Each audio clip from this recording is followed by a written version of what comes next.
Welcome to Like in the Time of COVID, Muse Social and Emergency Planning, part of MCN's 2020 virtual annual meeting.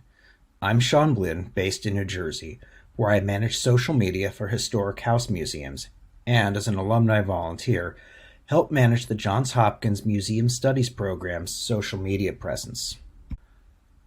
Today, we're going to hear from 3 different institutions about how they managed changes in their social media accounts during the COVID-19 pandemic. We'll first hear from the Baseball Heritage Museum in Cleveland, then from a University Museum Studies account, and finally from AAM's Museum Studies Network. In each case, we'll hear about what worked, how they shifted their content and engagement strategies, and what lessons can be taken from their challenges and successes. Hello, everyone. My name is Ricardo Rodriguez, and I'm the museum director at the Baseball Heritage Museum. The Baseball Heritage Museum is a small cultural institution located in Cleveland, Ohio. At the start of the COVID outbreak, we were forced to shut down, like many other institutions and businesses across the country. And we were really forced to look at how we engage and refocus on how we interact with our visitors who were no longer able to come into our physical museum. So, at the Baseball Heritage Museum, we focused on strategy, implementation, and then, of course, after all that, we analyzed the outcomes and the lessons that we learned. As far as strategy goes, we focused on engagement, content, and then ultimately the reach of that content. Throughout the implementation process, we try to ask, engage, and then produce for our audience and our visitors. Outcome ultimately was gauged on the outcome of success was ultimately gauged on reach and likes, and lessons. Was don't be afraid to take a swing and take a shot. We're going to be going over all this as we go ahead and progress through these slides.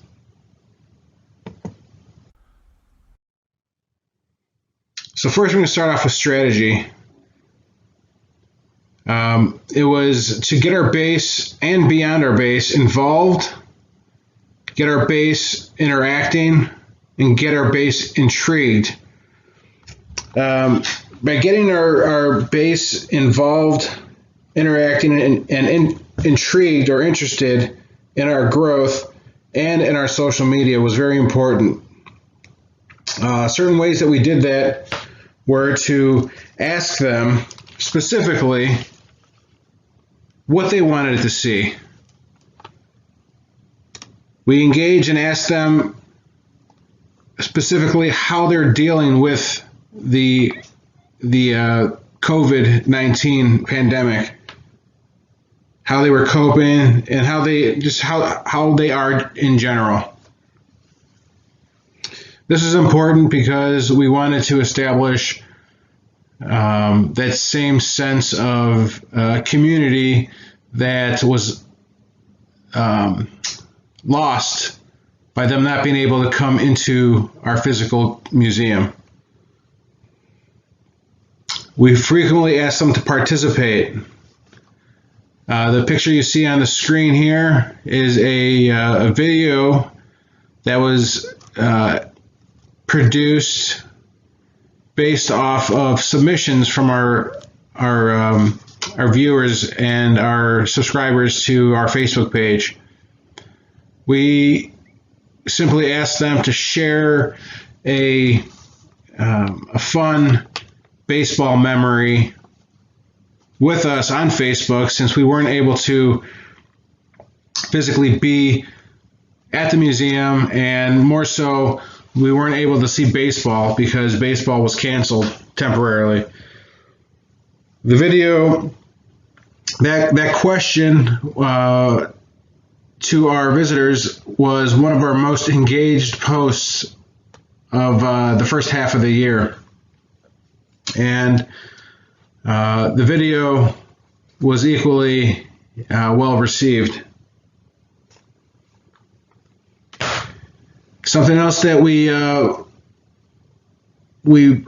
learned and kind of focused on our strategy on was we asked them to be patient with us as we felt our way through this unprecedented time, and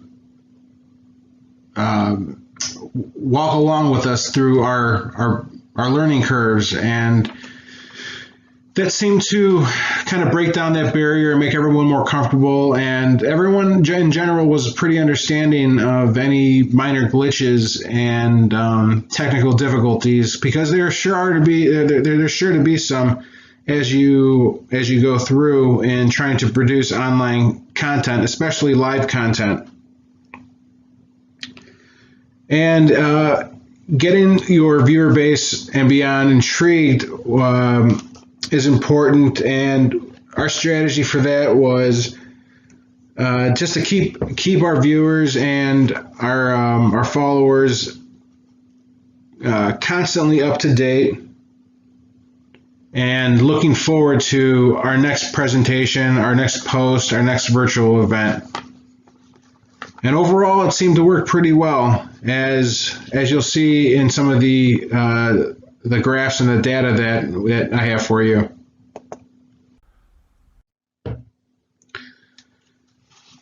In this slide, you can see basically people were hungry for content and socialization. In Cleveland, Ohio, the start of the official mass lockdown was right around March 17th.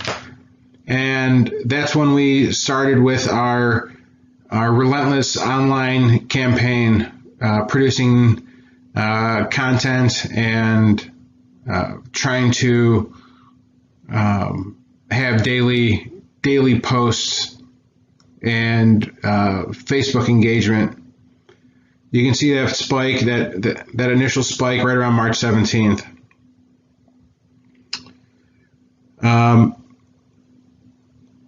The noticeable upward trend kept going on as the quarantine settled in. People realized that this was in fact real, and it wasn't going to be going anywhere for a while. So they were, looking for content, looking for ways to engage and, redefine what was normal. The first gigantic spike we saw was right around the peak of right around when baseball was supposed to start. Being a baseball museum, a lot of our visitation trends mirror the baseball season. So when the baseball season was delayed, it really hit our bottom line for visitation. So those who normally would be going to see baseball games and coming to the museum were still, craving that sense of community that sports provides them. So we were happy to try to fill that bit of a void that they were having. So you can see that spike when baseball was supposed to start. After that, through April, May, June, July, our page likes remained steady and consistent, and the next big spike was when baseball resumed, and that is notable because, again, people were excited again. You can kind of see the interest, not necessarily the interest, but the excitement started to wane slightly. But then when baseball started, they looked back to us for baseball history and baseball content. So we were happy again to try to help them out and fill that void. After baseball started, the trend remained consistent, but there was a gradual waning as the economy and society began to reopen.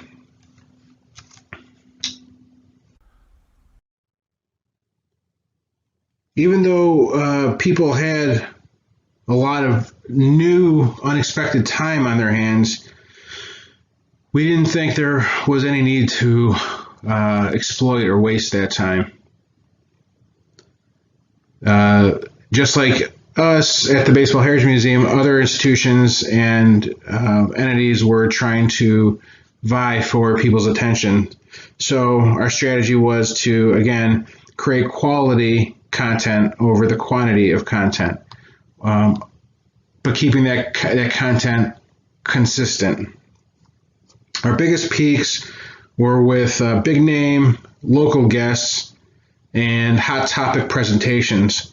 Some of those presentations were the Cleveland Indians Baseball Club name change panel discussion, the 1920s World Series Championship presentation that we hosted, and a Japanese baseball talk by director and Broadway star Michael Berra. So again, I just want to focus on while there is a feeling to get out there and get content made and distributed on your various platforms, it's important to keep that content rich in quality.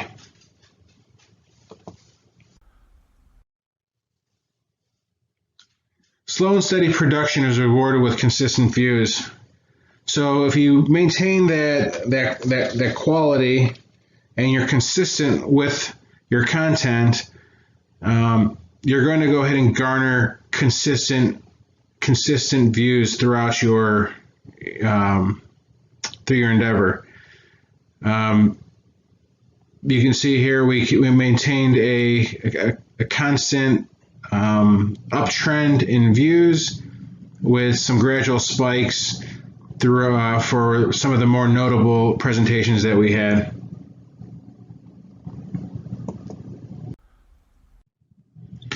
Some of the outcomes. We're reaching more eyes with our virtual presentations than we ever could have in person. Normally, for our small institution, we would be happy if we got 20 or 25 live visitors for one of our presentations on a Saturday. We were easily reaching 500 to 600 viewers per presentation, and in the aftermath, easily reaching 3,000 or 4,000 views. So our reach was significant. We've created a solid, interesting, and diverse media catalog over the past 6 or 7 months. Maintaining that consistency, that persistent consistency, we managed to amass a nice variety of presentations and nice catalog of discussions for posterity, and now new viewers and new people that are engaging with the museum have this repository to go back on. Over the past 5 months, we've gained approximately 500 likes, which is pretty good for a small institution. And our again, I touched on this before, we increased our reach from approximately 500 impressions on Facebook to over 6,000 at our August peak.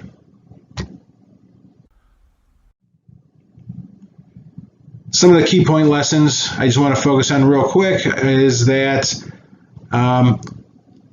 if you build it, they will like.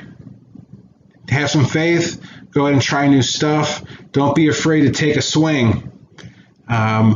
If you're unsure, do what you know. Because there's a chance that more than likely other people, there's going to be a whole demo out there that want to know what you know because they don't know. And maybe most importantly, don't chase the likes. They will come if you are consistently persistent. Do what you know, stay consistent, and stay persistent.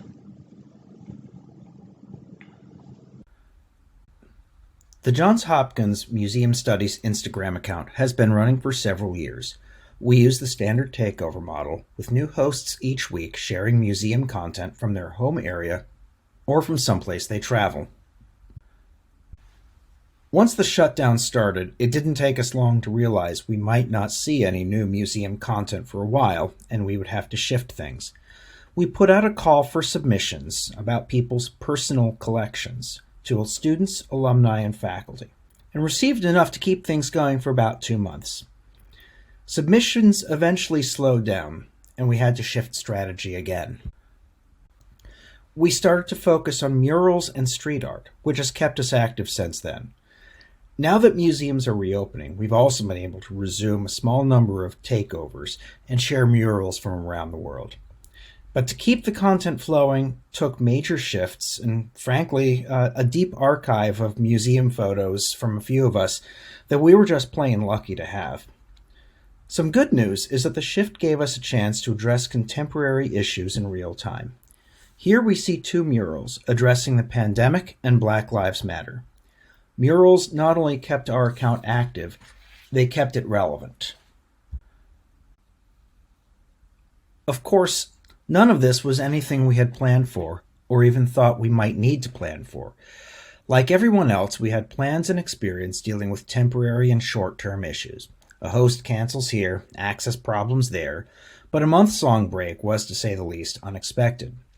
In the end, it meant reliance on a smaller number of people to pick up slack. Hardly a new story in this field. It also meant realizing that an orderly calendar would be hard to maintain, and that we'd have to be flexible. Fortunately, that's where social media is really good. We also saw a number of studies during the pandemic, a couple months in, that people were really most interested in something short to view, as a quick break for a couple of minutes. Quick hits on social media fit that perfectly. I noticed a few trends while doing social media for small historic houses, which were consistent with what many of us probably saw. Each post seemed to generate a little less engagement than usual, although I have to say the Johns Hopkins account kept going strong with its murals. In all likelihood, this is because there was so much content being released.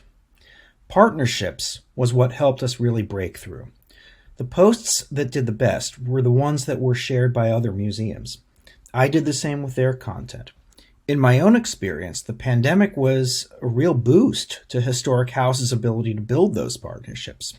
As much as we're all struggling, we can all do better when we help each other out. Another thing I tried was to use museum accounts to share public health and safety information.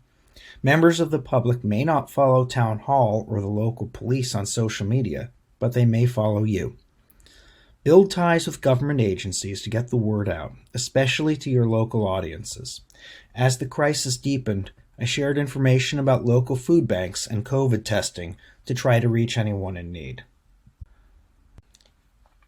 We hear a lot about museums' platform power and the trust people have in our institutions. As we've all seen in the last few months, it's been sometimes hard for people to find accurate public health information. With a small number of direct posts, but mostly through our stories on murals and street art, the Johns Hopkins account was able to both showcase art and reinforce messages of good public health.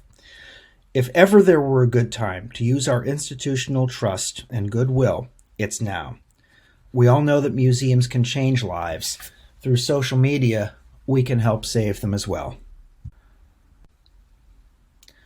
So in short, emergency preparedness can mean that we plan for more than our own museum's emergencies. We can help plan for our community's emergencies. Don't be afraid to experiment and to break the mold. Audiences know when everyone is struggling, and they've been forgiving. It's helpful to build partnerships to get the word out. Accept that the calendar may be the first casualty of an unexpected disaster, And again, in service to our communities, think about using our museum's platform power to boost content and messages that are essential for public safety beyond sharing our own stories. We have a store of good trust and goodwill, and we can use that.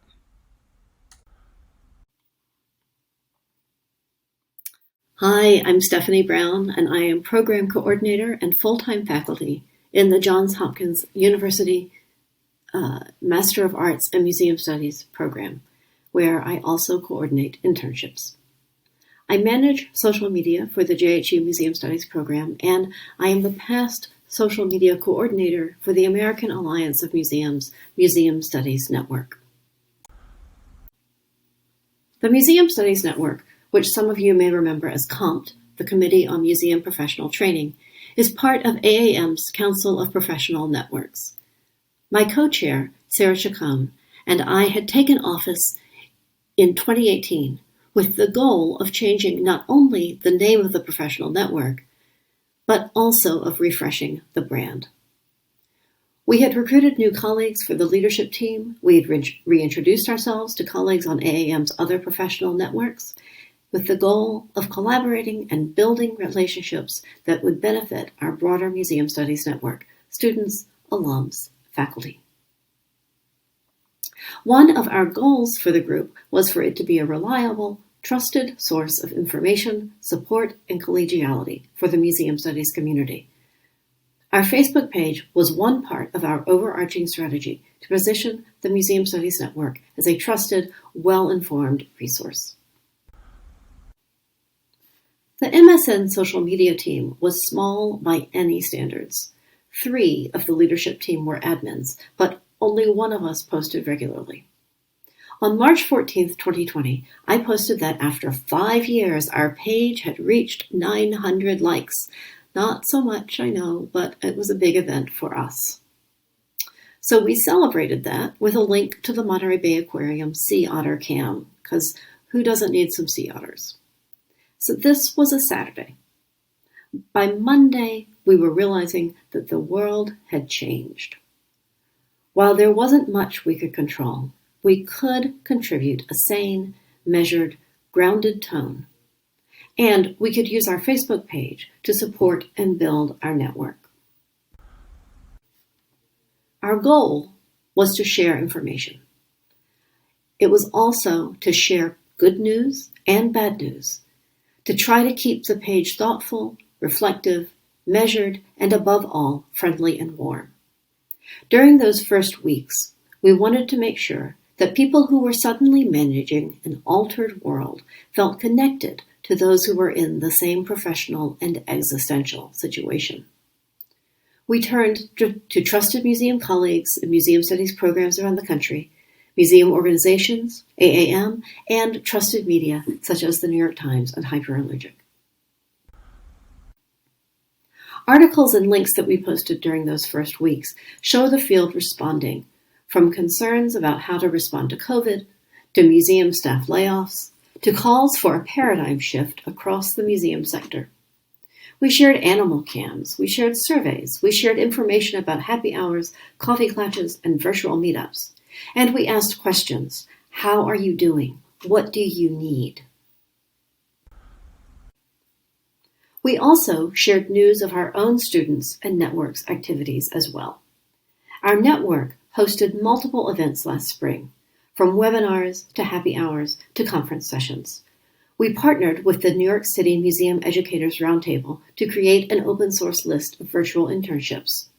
We worked with AAM to provide $25 registrations to 10 different museum studies program students for virtual AAM.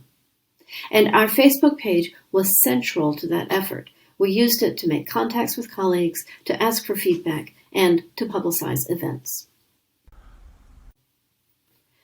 When George Floyd was killed, we chose to amplify the voices of protest across our field, from the Arab American National Museum in Detroit to the Smithsonian Secretary in D.C., from the Oakland Museum of California to the Museum Education Roundtable in New York. Our goal was to continue to share information that mattered, to our community of students, faculty, and alums, and of museum professionals across the country. We were intentional in amplifying voices of protest and solidarity, partly because we were frankly shocked to see the museum field taking stands, and we saw it as important to document. And because, too, we wanted to model for our students what professional engagement looked like. At the end of June, my position with the Johns Hopkins MA in Museum Studies program shifted as I became internship coordinator. Sarah Chacon and I turned over the chair of MSN to Jessica Luke from the University of Washington. And I turned in my key to the MSN Facebook page. So I've taken you through our spring and early summer 2020 COVID pivot in terms of content and tone, and on the next slide, I'll turn to a little data. Between November of 2019 and March of 2020, our page reached 3,230 Facebook viewers. Between March 2020 and July 2020, our page reached 5,450 pairs of eyes, an increase of 2,200 viewers. And our page likes went from 900 in mid-March to 1,236. We increased our total number of likes by 37% in just 4 months. In mid-March, we weren't thinking about expanding the reach of the Museum Studies Network Facebook page. We were thinking about reaching out to our far-flung community to provide useful information, support, and solidarity. We knew we all had a lot going on, that a lot was changing fast, and that we had a platform.